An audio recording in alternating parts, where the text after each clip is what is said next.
Hello, I'm Brian Sowers, designer of Hey Cutie, a tabletop dating sim, and I'm here to teach you how to play.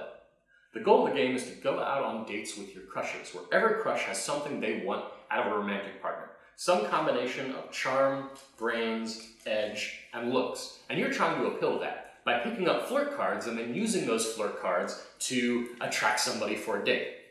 I've already got the game set up for 2 players, so I'm just going to launch into how to play the game.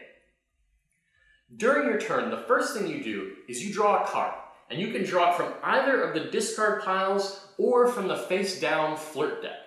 You draw a card, and then you decide whether you want to keep it or discard it, keeping in mind that the next thing you're going to do is draw a card and do the other thing. So if I keep this card, I'm going to immediately discard my second card. Or if I get rid of this card, I'm going to be able to keep whatever the second card is that I find. So I'm going to look at this card, decide, I think I want to keep it. And then, since I kept that card, I'm going to draw a new card and immediately discard it to either of the discard decks. Now, if I have the cards necessary to date one of the face-up crushes or my own secret crush, I could do that now. But since I don't have that in my hand, it would pretty much just be the end of my turn. And then the next person would go, the next person would go, and it would come back around to me, and I would get to do the same thing. So again, I could draw a card, keep it or discard it, and then draw a second card and do the other thing. I really like this value 3 brains card because it really lends itself to what Lolo is looking for. So I'm going to draw this straight from the discard pile and keep it. And since I kept that card, I now draw a second card, and I don't have a choice. I have to immediately discard it to either of the discard piles. Now, I think I have the cards in my hand necessary to go out on a date with Lolo, so I'm going to do that now. Keeping in mind that I have to match what Lolo wants in all of these stats exactly. So I'm going to play down 2 charm cards who have a total value of 4 to match that 4 in charm that Lolo was looking for.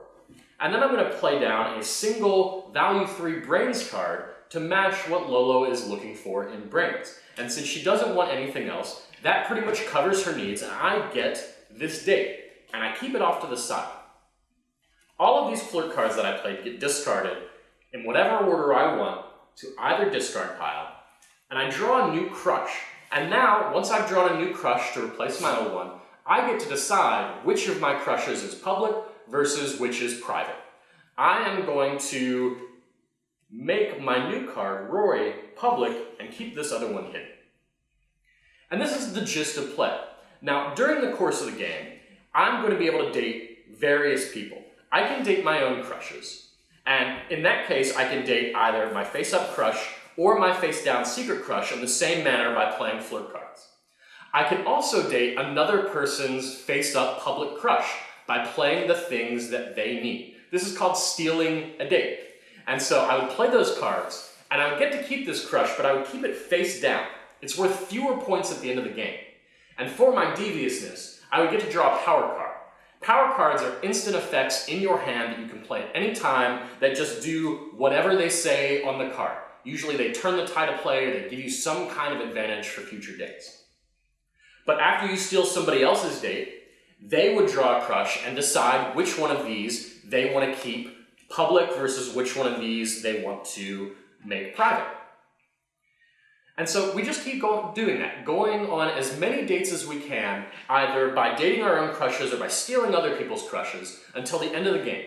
In a 2- and 3-player game, the game ends when this flirt deck runs out, and then it's game over, and you count up final scoring.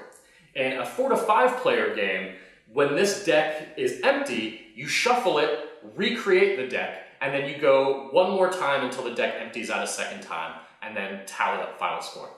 How final scoring works is each of your face-up crushes is worth 5 points. Each of your face-down or stolen crushes is worth 3 points. You add all those up, whoever has the highest total wins. In the event of a tie, you initiate a tiebreaker by counting up the cards left in your hand. Those are the base rules. The one thing that I did leave out of that is that in this flirt deck, periodically, you'll encounter special cards. These are item cards. These are things that you can equip on yourself to give yourself permanent boosts. And so you can equip them and say, now I am now wearing the extravagant boots. I have +2 looks, which applies to any future date. Now, items can either really work well in your favor, or they can work against you. If somebody really wants 2 looks or more to date them, then the extravagant boots really help. So if I were trying to date Heinrich, who wants 3 looks, this would give me an edge.